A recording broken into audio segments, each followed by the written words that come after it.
Hi, everyone. We're just going to wait another minute. I'm still showing not quite 12 yet.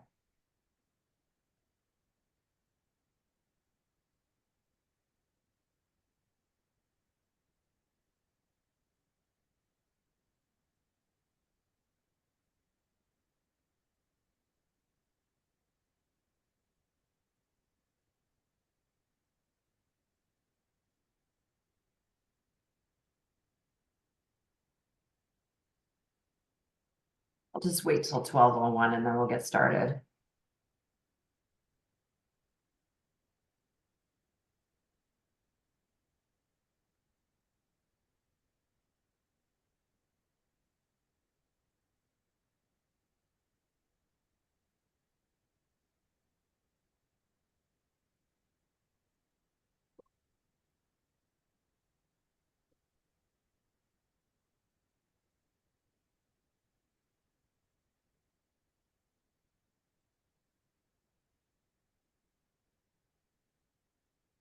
Okay, I am going to go ahead and get started. Good afternoon, everyone. Thank you for joining us during your lunch hour today. I suppose we could call this a brown bag webinar. I am Krista Drobak. I'm a partner at Serona Strategies. We are a policy and lobbying firm here in Washington focused on healthcare exclusively. We work on Medicare and Medicaid, health IT, digital health, new models of care, but we're constantly looking for ways to move healthcare forward. And we have teamed up with esteemed colleagues from one of DC's largest law firms, Hogan Lovells. James Huang is a partner in the healthcare practice area, and Danielle Stempel is a senior associate in litigation, arbitration, and employment practice area. We obviously have a lot to talk about related to both law and this legal case, but also impacting health and healthcare lobbying and policy. So we thought it would be perfect to get us all together. We are going to be somewhat informal. So we don't have any CLE credit for those of you who are lawyers because we're not going to have any slides. We really want to make this an educational and interactive program today. So we're going to do this sort of Oprah style or a fireside chat where I'm going to start with some questions for Danielle and James. And I hope that all of you will put your questions in the Q&A box. If you have a question, probably others do too on the same topic. So please don't be shy. And I will read those questions out as we go on. This session will be recorded and it will be posted on our website, the Serona website. Hopefully Hogan will also be able to post it, but you will be able to get it online in case you want to share it with anyone. Obviously, since we don't have slides, it's harder to share the content. So hopefully you can access the recording as well. So we are here to talk about a fisheries case. I don't know about you, but I feel like we have enough to keep track of what's going on in healthcare. So when someone says that the EPA is being sued over fisheries, I sort of file it for something that I might think about reading later. But in fact, this case is potentially going to dramatically impact healthcare and the regulation of healthcare and the way that we all do our jobs.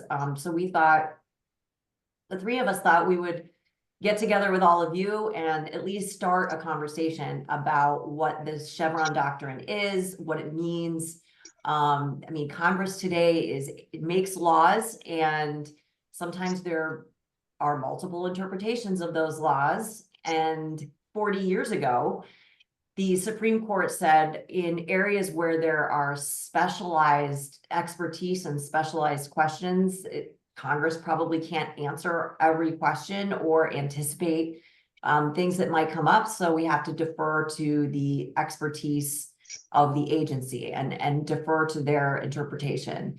So that is what is under review, and the Supreme Court will rule on it in June. HHS agencies like CMS, CDC, FDA, ONC, OCR, I mean, the entire alphabet soup of the department rely on the Chevron doctrine in interpreting the law and finalizing regulations. So this fishery case will indeed have a big impact.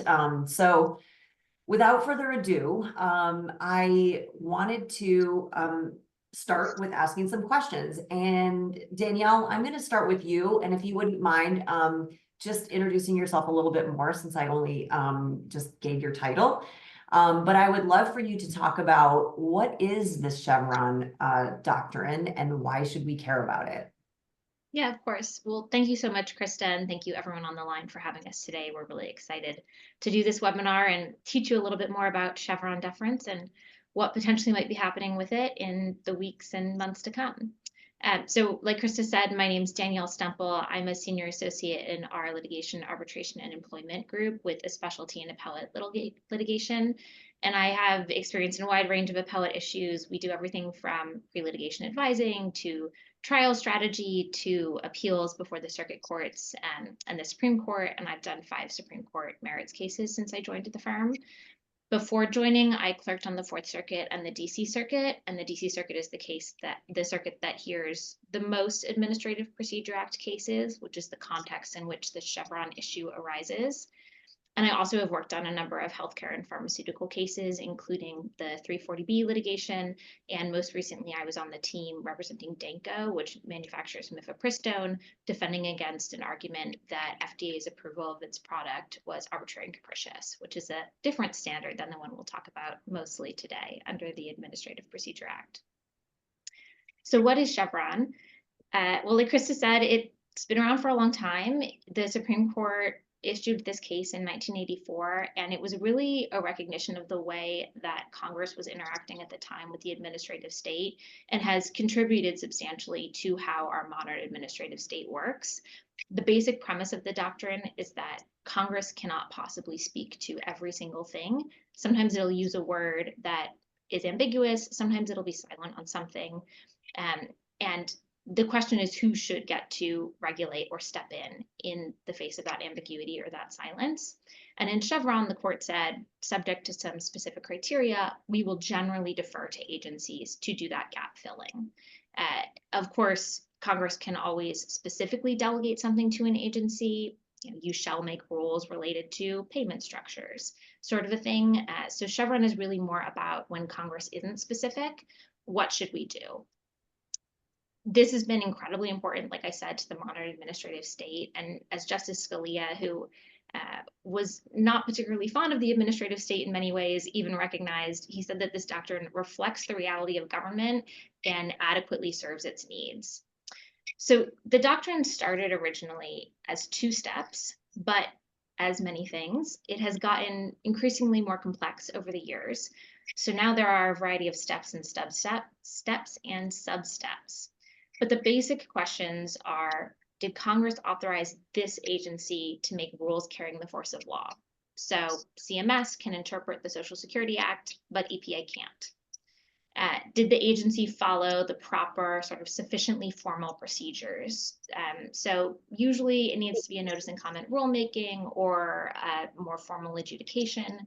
Generally, informal guidance like an opinion letter or an interagency manual is not going to be sufficient when we're looking at what kind of agency interpretations get Chevron deference.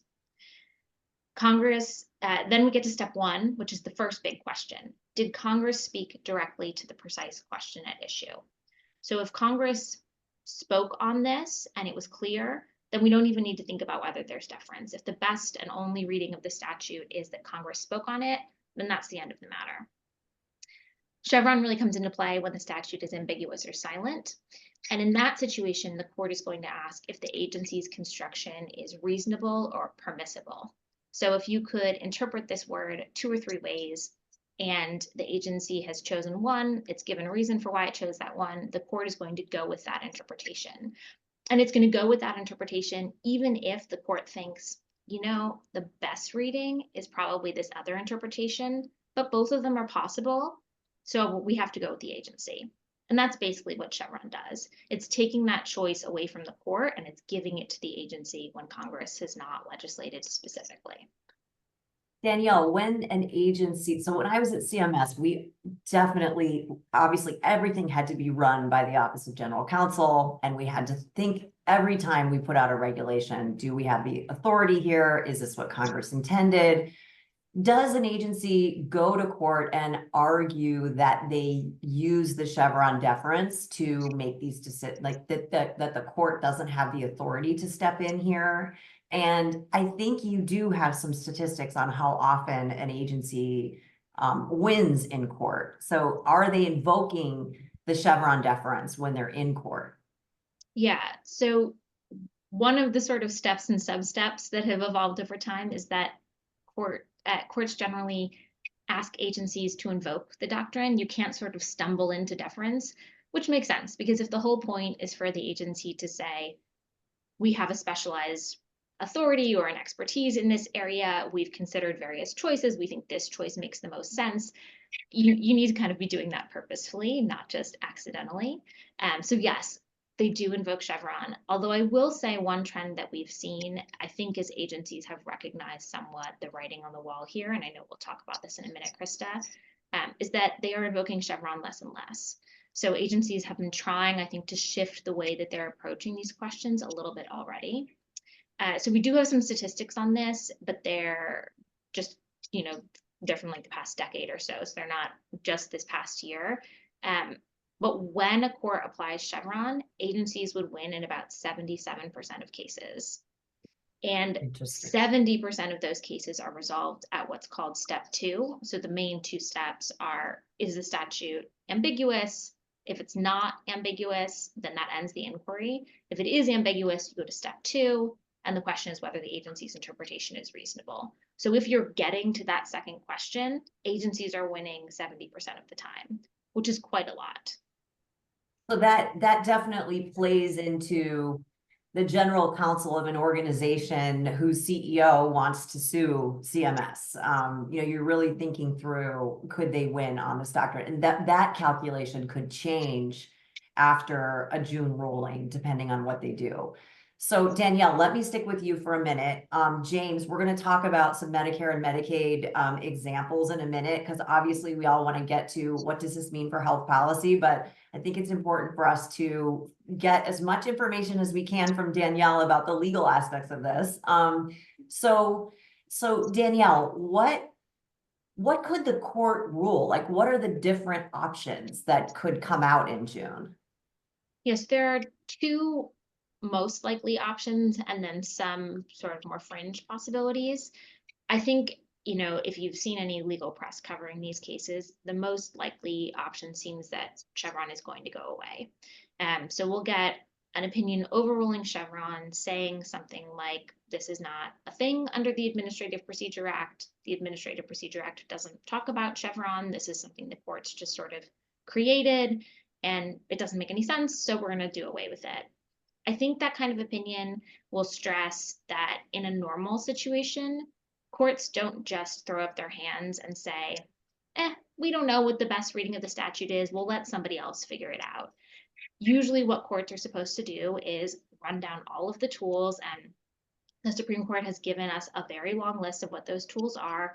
We have statutory interpretation tools. We look at things like dictionaries. We look at the meaning of the terms in question when Congress enacted the statute.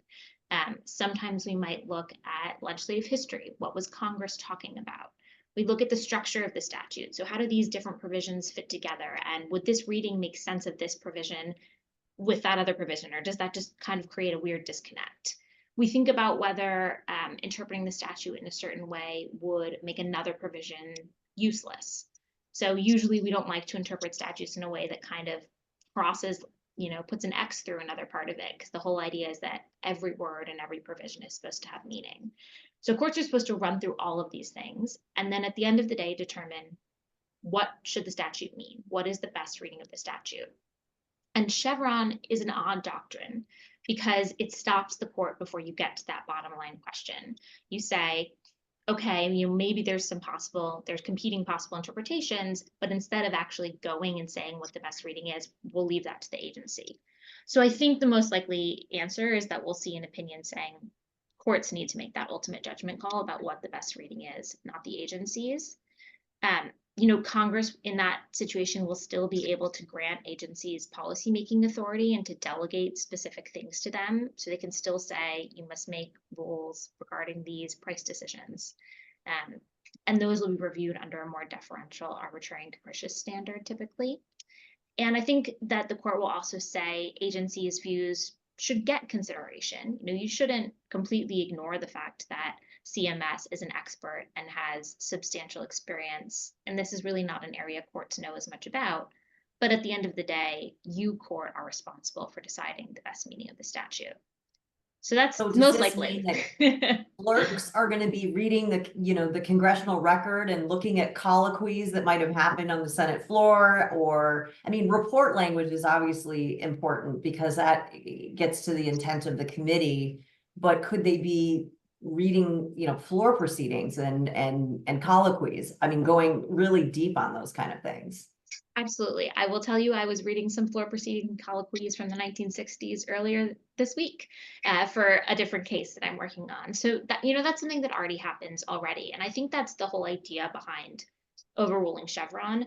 This is what already happens. This is how clerks and judges already do things in other cases. And the reason we had this exception was sort of this idea that it's how the administrative state needs to function. But if the statute doesn't really allow that, if the Constitution maybe doesn't allow that, then we shouldn't be creating these exceptions out of nothing. So I think that's kind of the driving theme in the most likely option. There are some other options we might see. It's possible they'll get 5 votes for a narrower opinion that doesn't overrule Chevron. I think in that circumstance, what we would get is an opinion reiterating what Chevron deference was supposed to be, reminding courts and agencies that it was supposed to be limited. You really should only get to step 2 and defer to the agency in a rare situation.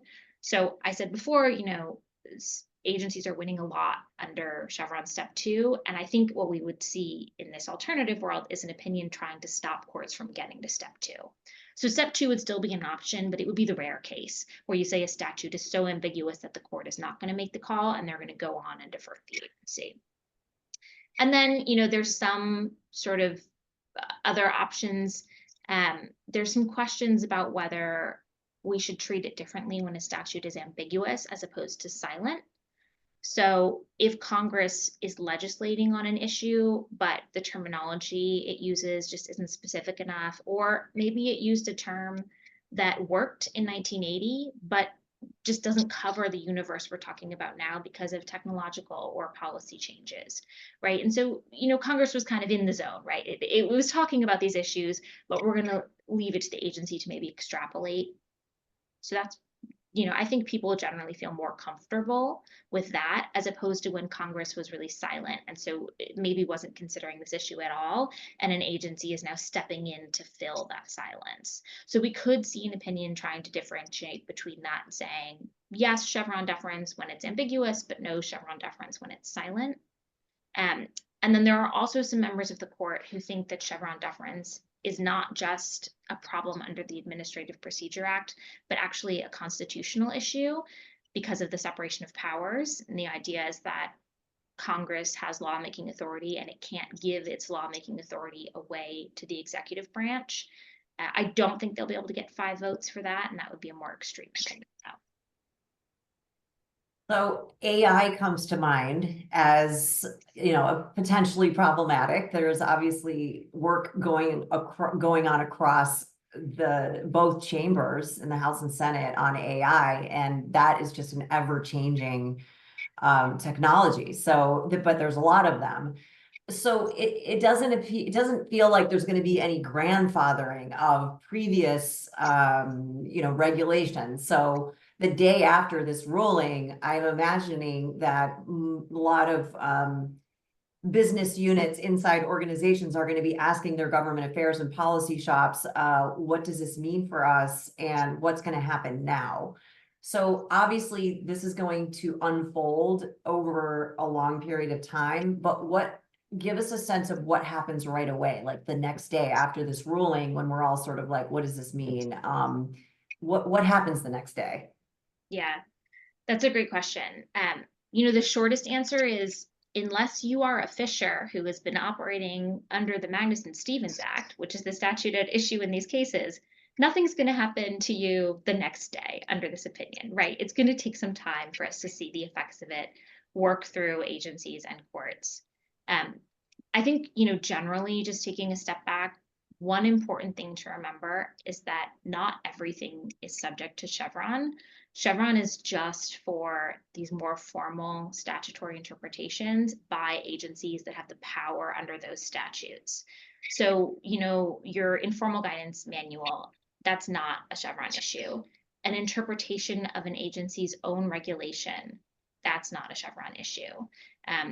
If Congress has specifically delegated the agency authority to do this sort of thing, that's not a Chevron issue.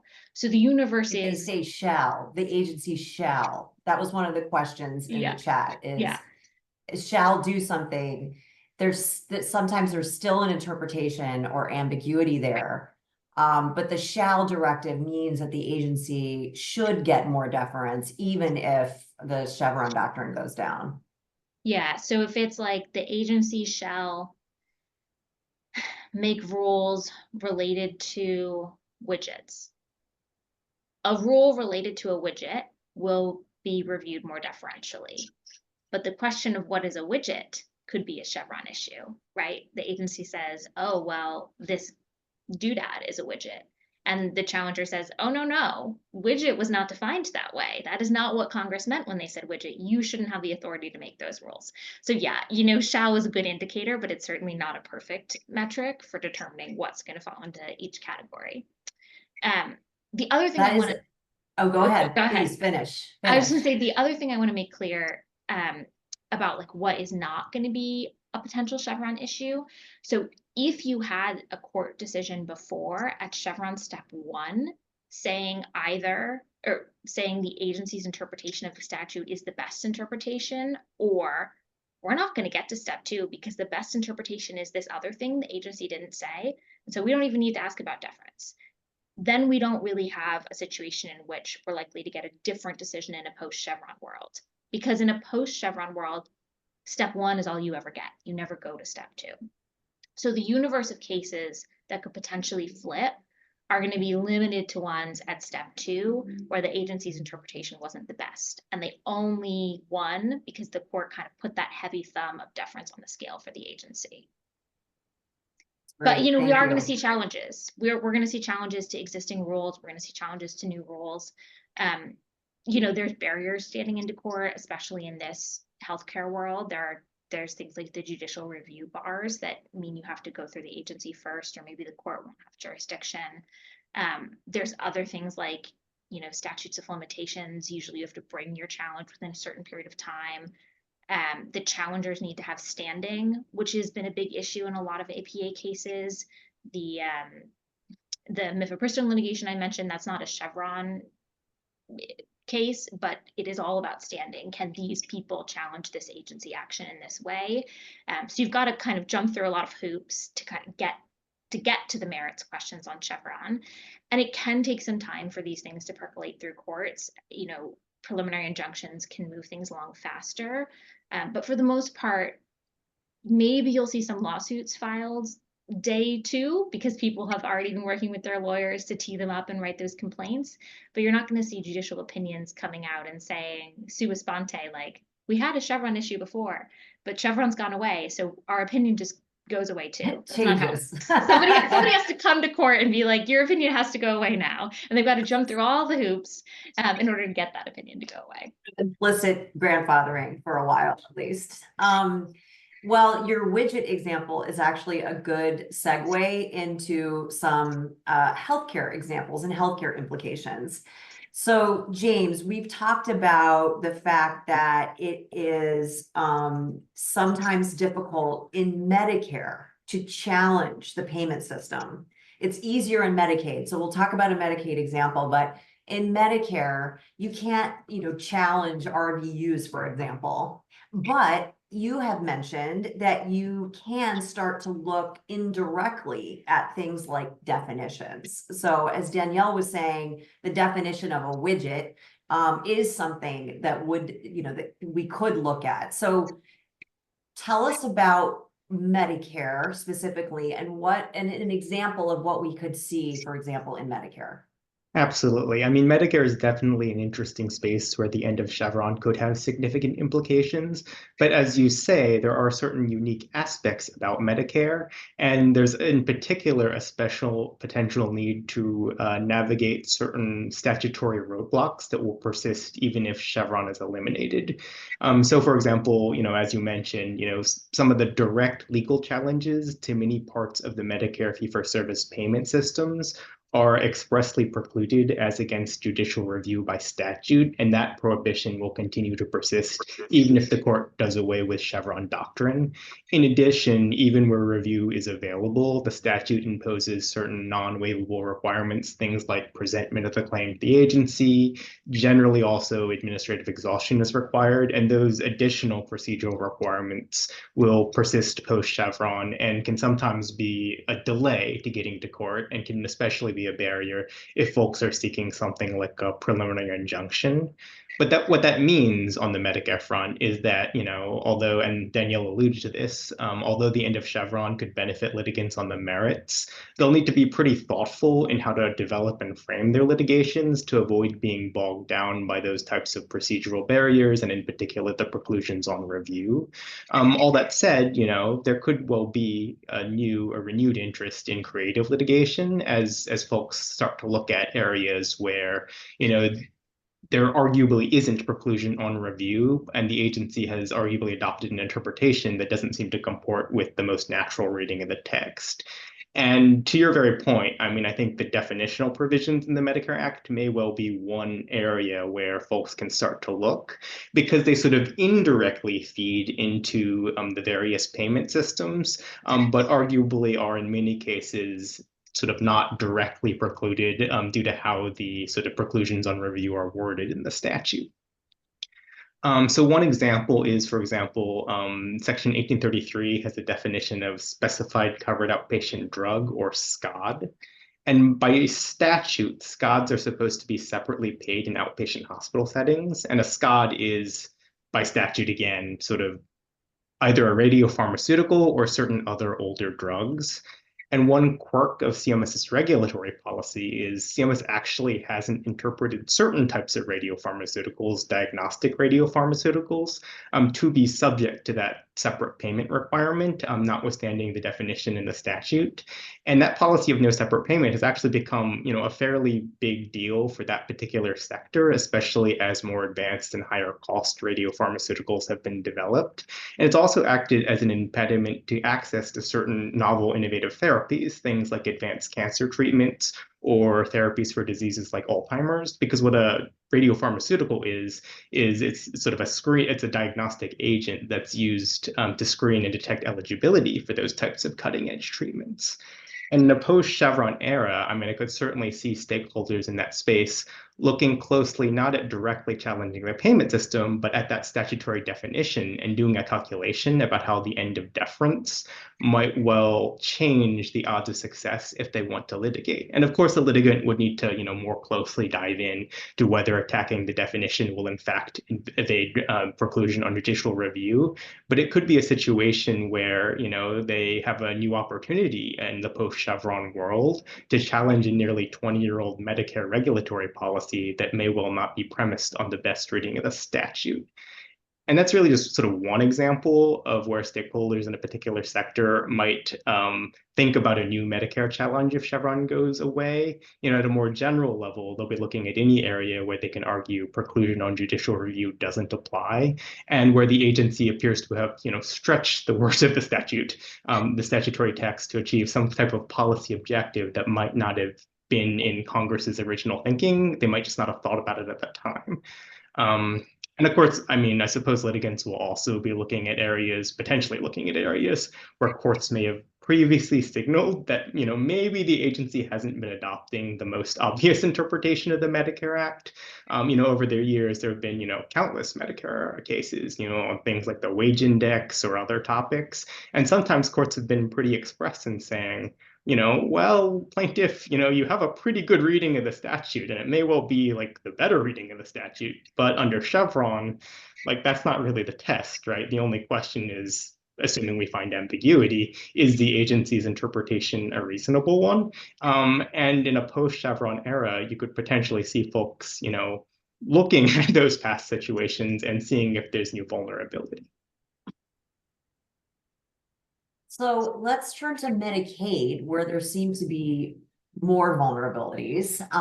And I think the example that we had talked about was intergovernmental transfers and the distributive nature of those of the transfers. So first, can you tell us why Medicaid might be more subject to challenge? And then give us the example of IGTs, because honestly, the tens of billions of dollars is funneled into the Medicaid program every year through IGTs. And if those were to fall, or 1115s were to change in some way, that is a dramatic restructuring of the Medicaid program. Sure. I mean, on the Medicaid front, I think what's beneficial about folks thinking about, legal challenges is it doesn't have the same degree of express preclusions on review that you see in the Medicare statute. And so that sort of means there's like one less significant roadblock for litigants thinking about potential challenge. And I think you're also right to flag that in Medicaid, there have been, quite a number of fairly recent controversial statutory interpretations, including things like intergovernmental transfers, as well as other areas like the Medicaid drug rebate program. There are proposals pending with pretty controversial interpretations of various portions of the Medicaid Act. But to talk to IGTs and Medicaid provider taxes specifically, I mean, as I think many of you well know, this has been an area of controversy even in the Chevron era. And just last week, CMS finalized a rulemaking specifically targeting certain IGTs funded by certain types of provider taxes. And part of the reason IGTs and provider tax arrangements have become so controversial is the very point you mentioned, Krista. Like, they've become incredibly important to Medicaid financing for states. And to back up, I mean, as you all know, Medicaid is a federal state cooperative program with states contributing a share and the federal government contributing matching dollars. And an IGT is at its sort of highest level just a tool where a state government entity that is not the Medicaid agency transfers the fund to the Medicaid agency, and those transferred funds get used for certain purposes and can enhance federal match. And one way that IGTs have been funded is through certain types of provider-funded broad-based healthcare-related taxes, what I'll call provider taxes. And by statute and subject to various requirements, these provider taxes are permissible. They can be used to fund the state share of Medicaid dollars and can thus enhance federal match. But what they can't do, or what states can't do, is have a provider tax fund an IGT and then hold the providers harmless for the tax amounts. In other words, states can't have providers fund the state share via a tax for the IGT, trigger enhanced federal match, and then give the providers their money back after the federal government has sort of increased its share. But an increasingly widespread practice that has developed is what CMS at least characterizes as a private hold harmless arrangement. That's where a hospital rather than the state is coordinating amongst themselves to, in CMS's view, sort of hold one another harmless for the state's share of the provider tax that's funding the IGT. And CMS has long disfavored these so-called private hold harmless arrangements. CMS has sort of viewed them as an accounting trick that increases federal Medicaid dollars without incurring, real costs to the state or providers. But on the flip side, they've also become, incredibly important to many states. States are seeking to stretch their limited state budgetary dollars to support increasingly costly Medicaid programs. And these types of provider taxes have been an important way for, states to fill the gap. All that said, CMS has recently renewed its efforts to clamp down on these types of private arrangements, initially through sub-regulatory guidance and now through last week's rulemaking. But in a post-Chevron era, I think there will be questions about whether CMS actually has the statutory authority, renewed questions about whether CMS has the statutory authority to prohibit these types of IGTs with private hold harmless arrangements. And part of the reason for that is sort of, if you go back to the Medicaid Act provision that authorizes these types of arrangements. It's actually pretty express that hold harmless arrangements are only prohibited if the state or another unit of government is the one holding the providers harmless. So it doesn't say anything about prohibiting the types of private coordinated action that CMS has most recently sought to clamp down on. And we know at least one district court has suggested, sort of even in the Chevron era, that the plain language of the statute is so clear that CMS can't bar these types of private arrangements. Specifically last summer, a Texas district court granted a preliminary injunction to the state of Texas. The court didn't talk about Chevron expressly, but it sort of implied that the Medicaid Act, in at least this court's view, unambiguously prevented CMS from restricting these types of private hold harmless arrangements. If Chevron goes away, that might, well, even increase skepticism even more about CMS's efforts to clamp down on these types of IGTs that involve private hold harmless arrangements. In other words, another court, might well have in the past, in the Chevron era, stretched and found ambiguity in the statute to seek to defer to the agency, especially if they happen to be sympathetic to, various policy points that CMS might raise. But in a post-Chevron world, courts may be less inclined to give the agency that benefit of the doubt. They might say, well, actually, like if we just parse the text of the statute, the better reading sure seems to be that, the whole harmless provision is only prohibited if the state is imposing it. And to the extent that Congress, wants to target other types of arrangements, these types of private coordination, well, it's Congress's job to change that, right? If they think there are policy reasons to do so. So that's really an example of a situation where, in Medicaid, states might actually have a stronger argument post-Chevron that, they can continue to fund these IGTs funded by these types of provider tax arrangements. One of the questions in the chat that is an interesting question is, this will essentially weaken federal agencies in terms of their ability to make definitive decisions about things that might be ambiguous, and could that give a rise to more state power? We've seen this, for example, just recently on the DEA has right now issued flexibility to prescribe controlled substances via telehealth.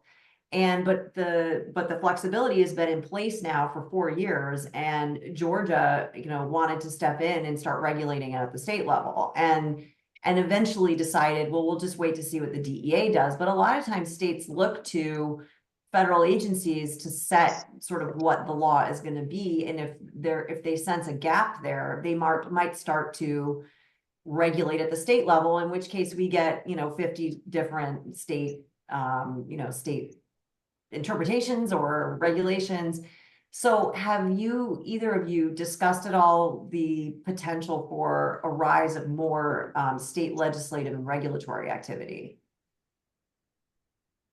I can start. I do think that sort of writ large, even putting aside, whether Chevron goes away, there has in recent years been quite a bit of uptake with respect to state legislation in the healthcare space. You've seen that in things like, drug price transparency or prescription drug affordability boards, PDABs, where states are, really honing down and trying to regulate in this space. And certainly to the extent that they perceive, new gaps in the regulatory regime, if that the federal agencies no longer feel the ability to, fill in a post-Chevron world, there might be sort of even more renewed interest in states litigating, and that does create, some degree of risk of a patchwork of state laws. Now, I will say that, for the most part, the existing federal frameworks aren't going to just disappear post-Chevron, as Danielle mentioned. So, it might be something that occurs over time, but it could represent, some change in the dynamic over the course of, probably multiple years or even decades. Yeah, I think that's definitely right, James. One thing to consider too is that policymaking is not the only space that states often follow the federal government. Many states have a State Administrative Procedure Act And I would venture, I can't say off the top of my head, but I would venture to guess that most states have adopted a state version of Chevron or have incorporated that sort of a doctrine into its state administrative procedure law. And so, they might follow the federal government in getting rid of it, or maybe they'll decide to keep it to give themselves more flexibility in the state space. Preemption is also something I would think would be a particularly big concern in this area. This patchwork of regulations is something that courts do generally want to try to avoid, especially in areas like Medicare and Medicaid, where it seems particularly important to have kind of overarching and consistent guideposts. And so what we might see is a shift from this Chevron litigation we've been seeing over the years over the federal agencies' interpretations to challenges to state agency interpretations, whether under the State Administrative Procedure Act or because they should be preempted and the state shouldn't be allowed to do this more specific type of regulation because it does disrupt the national scheme. So we have already internally at Sorona been thinking about ways that we might change our lobbying tactics, that we want to advocate for language in legislation that is very specific. And we've talked about the potentially ironic outcome that Capitol Hill staff are overworked and very stretched across a lot of different topics. When I was on Capitol Hill, I covered, FDA and CMS and CDC. And, Hill staff can often handle so many issues in the personal office that they may not have depth of knowledge enough to anticipate every potential question and write it in the statute. So we may get an outcome where staff are explicitly telling the agency to create these definitions. And so we may end up with more administrative power at the CMS or, any name the federal agency, because the staff realize, well, we don't, we're not sure exactly how, and we want this to be an evolving process. And it's really hard to have an evolution of technology, thinking of AI, for example, happen in statute. You really need the agency to be able to change the regulations through a rulemaking process every single year, whether, where it takes, can take 4 or 5 years on Capitol Hill to pass a bill. So I know that we're thinking about the kinds of things that we want to do in a post-Chevron world from policy and lobbying perspective. But let's talk for a second about how do people assess their potential vulnerabilities or opportunities? We're already seeing here in the Q&A people asking about specific rules or MCO taxes, or, everybody's sort of thinking about this with their lens on of how can I change this rule or that decision in a post-Chevron world. And really, I think it's one of the reasons we wanted to do this webinar is that people should start thinking now about vulnerabilities and potential opportunities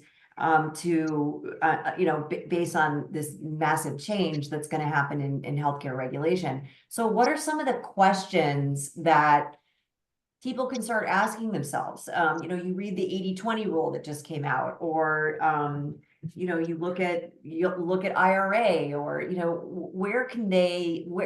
how can they look at a statute and decide whether or not it might be open to challenge now that Chevron has changed?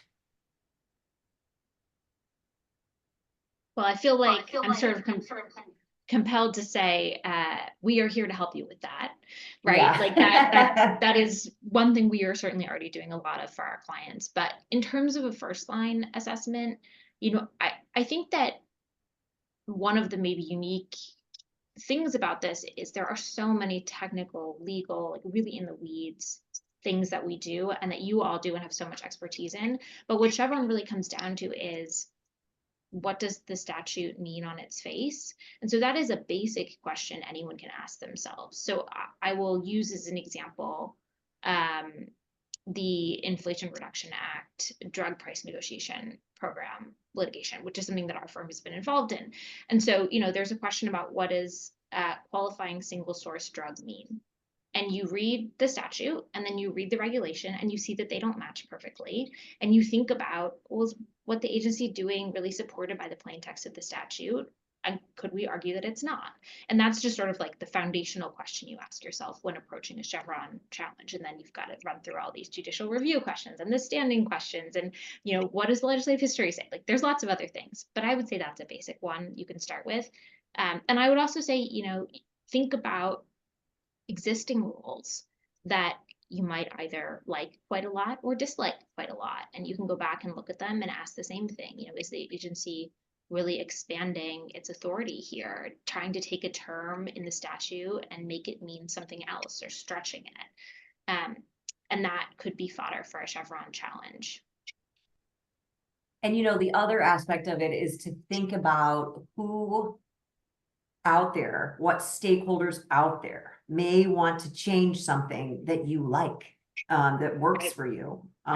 You have to also be thinking about the fact that everyone else in town is thinking about bringing, where they could potentially take advantage of the Chevron doctrine changing. So you also have to think about the ways that you want to protect what you already have, and maybe go into the congressional record and be looking at congressional intent on things that the agency has already opined on and finalized rules on that someone else could potentially want to challenge. So you have to look internally and externally as you're doing your evaluation of the areas that you might want to focus on. And Krista, that reminds me of a really important point that I know you and I have talked about, but I haven't mentioned here today, which is that in a world with Chevron deference, agencies can change their minds because the entire premise is there could be multiple readings of a statute that are all reasonable. And so across administrations, you have agencies going different ways on these policy questions. And you have to recognize that you're changing your mind. You have to justify that change. But if the court had said there are two reasonable interpretations, the agency can choose between either one. And so it might have been that in the past you were like, I don't like this interpretation, but I know 4 years from now we'll have a chance to go at it again with the agency. And if Chevron goes away, that's really not the case anymore, because the entire thing is that there is one best reading of the statute and the court will decide which one is the best. And so if you like what the agency has done, it is in your interest to try to defend it. And you can intervene in a lawsuit to defend your interests, because it might be that the administration changes and then is arguing against the previous interpretation, saying that wasn't the best interpretation. And then you're left standing alone saying, no, wait, it was the best interpretation. That's the one we want. So you can end up with some odd sort of litigation structures in terms of who's on which side as a result of that. And sort of a related point to that is that, in many cases, while folks are considering litigation, they would actually much prefer to sort of engage with the agency collaboratively and come up with some sort of novel policy fix. And in many cases, at least, we've gone to the agency, and as part of making that argument, we've, asked the agency, well, you can accomplish XYZ policy result, and here are the good reasons why, and here's the creative interpretation of existing law that can get you to that result. And sort of in a post-Chevron era, one of the potential downsides is, is the agency going to be more reluctant to engage in that type of creative out-of-the-box thinking, not because it doesn't agree as a policy matter that it's a good idea, but because it's more concerned than in the past that it might be vulnerable from a litigation perspective if others might be harmed from it. Danielle, can you talk about corner post and how the issue of reopening the statute of limitations might interplay with the demise of Chevron? Yeah, so generally under the Administrative Procedure Act, there is a 6-year statute of limitations. So you would have 6 years from when the rule becomes final to challenge that rule. Sometimes there are more specific review provisions. I'm not sure off the top of my head, James might know better, whether there's shorter limitations. Very rarely are they longer. But, for example, a lot of EPA rules have to be challenged within 60 days. Corner post is a case the Supreme Court is hearing this term about whether you can reopen that statute of limitations. So in corner post, the business that has sued didn't exist when the rule went into effect. And so it argues that it shouldn't be subject to this 6-year limitations from when the rule went into existence because it didn't exist. And so it should restart based on when the rule applied to them. I listened to that argument. I think the general consensus is that the Supreme Court is probably going to rule for the business that's challenging it and create some sort of exception to this 6-year statute of limitations. I think it will probably be comparatively narrow, or that they'll put some guardposts on it. So, maybe if the entity existed when the rule was finalized, you can't invoke this. But of course, there's always creative ways you can, make a new business and the rule will apply to them. So the statute of limitations bar on older rules will probably be less of an issue. It'll be easier to challenge older rules. But that said, my understanding is that the statute of limitations is not as big of an issue in this particular space, because so much of what is happening is rules that are re-upped on a semi-regular basis. So it's like there needs to be a rule promulgated every 3 years with guidance on this topic. And so you would never run up against that 6-year limitations period. Yeah, that's a good point. Sometimes the annual rulemaking will just extend this in perpetuity. Right. So going back to the rise of state power, there's another aspect of this that came up in the Q&A, which is that CMS could actually, could there be a challenge to CMS delegating some of their power to the states? And the example in the chat is that in the Affordable Care Act, Congress created essential health benefits, and then the states are regulating the essential health benefit, or the CMS is regulating the essential health benefits. But in the most recent regulatory action by CSIO at CMS, CMS gave states the express ability to change their essential health benefits to include things like dental, so new benefits. So could something like that also be challenged?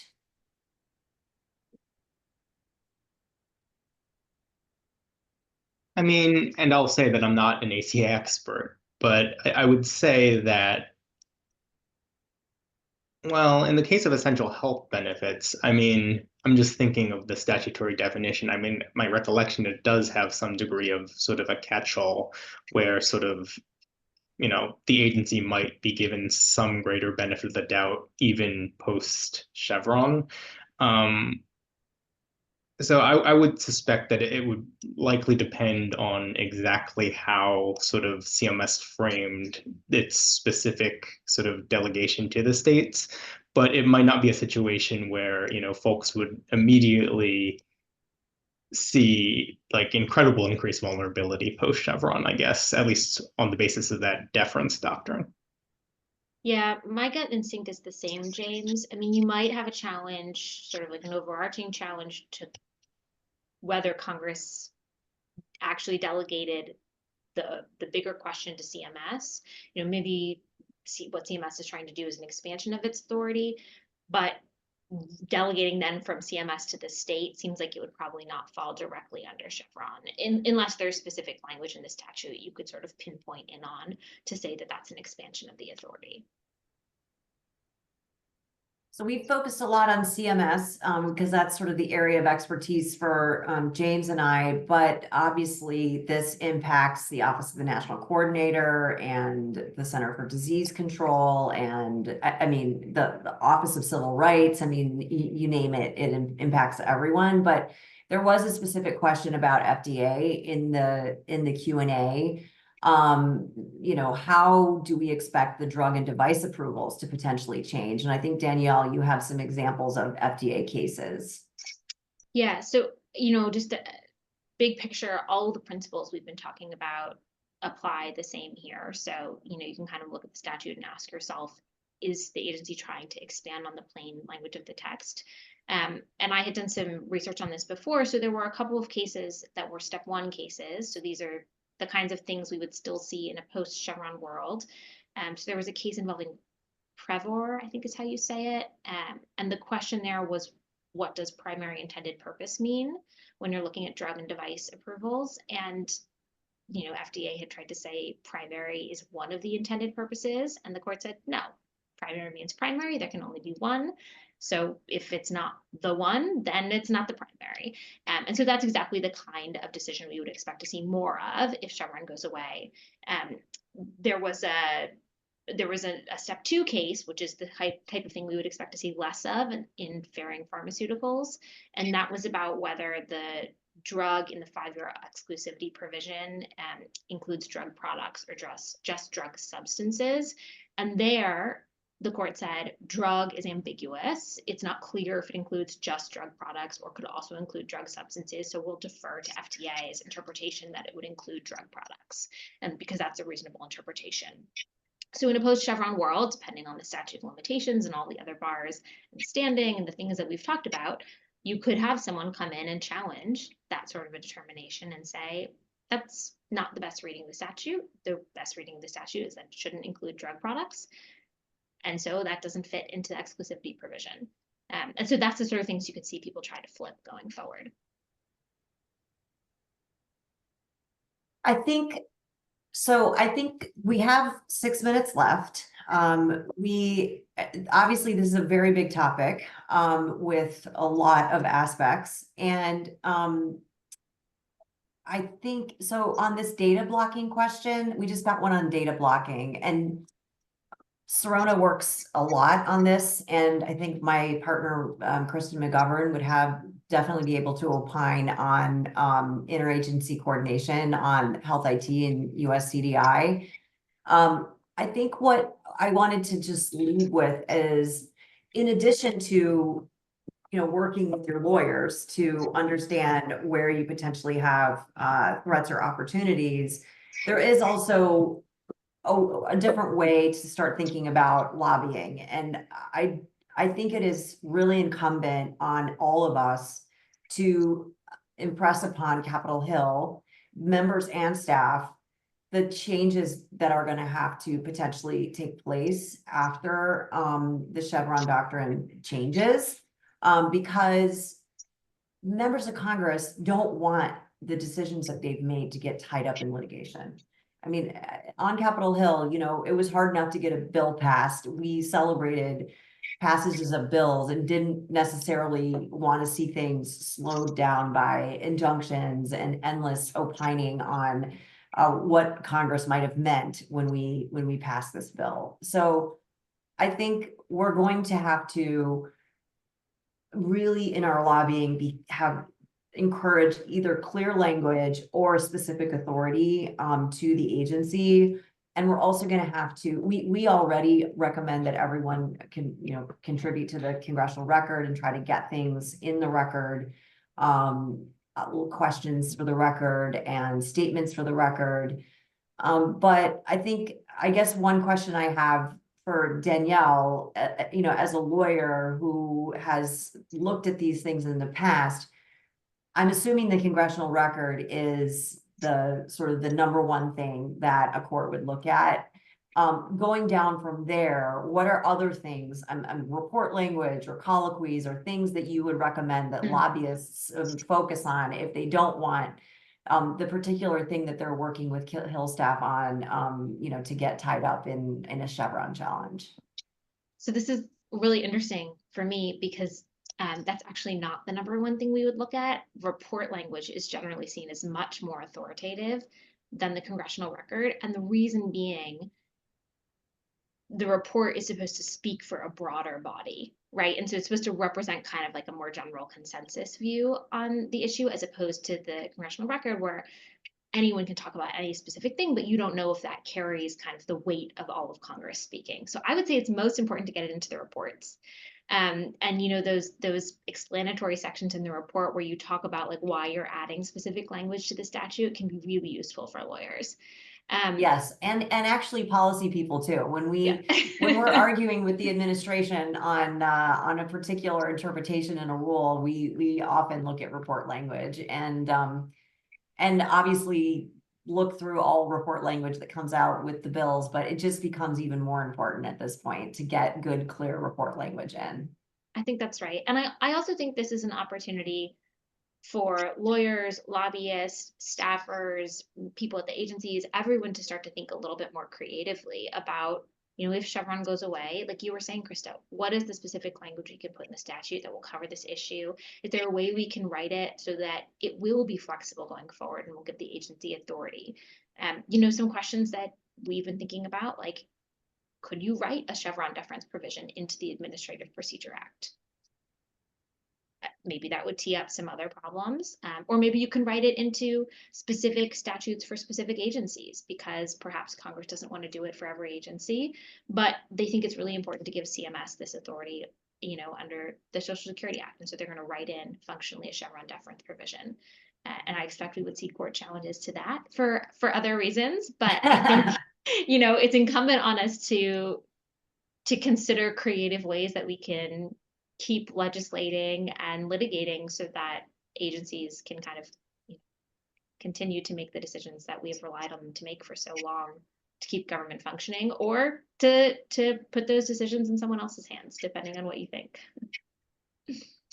Well, thank you so much for teaming up with us on this webinar. I'm hopeful that it was informative to people. It was certainly wonderful to work with you both, and I hope everyone on the phone today will reach out to you and us as we get further closer to June. So thank you, Danielle and James. Thanks Thank you so everybody much. for joining. Have a good day.